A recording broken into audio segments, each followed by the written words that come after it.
Hi, it's Kelly, your AI coach from Ferret Software. Today I want to show you how easy it is to approve invoices in FactWeb. Before an invoice can be approved, it first must be receipted and coded. Please see the processing, non-PO-based invoice workflow tutorial video for the basics on invoice validation, coding, and delegation. Depending on your security settings and authority limits, you will either just see invoices assigned to you or all invoices. You can use the Assign to Filter function to just see invoices assigned to you, and if you wish, can filter further based on the invoice status or any of the other options. Highlight the invoice you wish to approve in the list and ensure the details are correct. You will see a copy of the invoice on the left of the screen. If anything is incorrect, you can delegate the invoice back for correction by selecting the Delegate button, choosing the user, and add a note if required. If the invoice is correct, you can simply hit the Approve button, and your invoice status will update.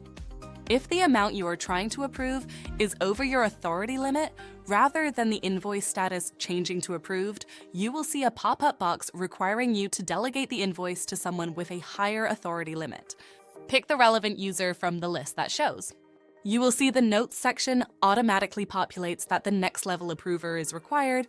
You can still add additional notes in here if you need to. Now click the OK button to send this off to them for approval. Again, in the mobile app, you will only see invoices you have access to. You can search by the invoice number, supplier, or PO number if you know this, or scroll down the list to find the invoice you wish to approve. You can see the status on the AP invoice screen. Select the invoice required, and to see a copy of the invoice, simply swipe left. Swipe right or select the Go Back button. Again, you can delegate if changes are required, or simply click the Approve button. In the same manner as the web app, if you do not have the required authority limit to approve the invoice, you will be forced to delegate this to a user with a higher limit. Select the user from the Assign to section and update the note if required, then press the Confirm button. That's it for this video.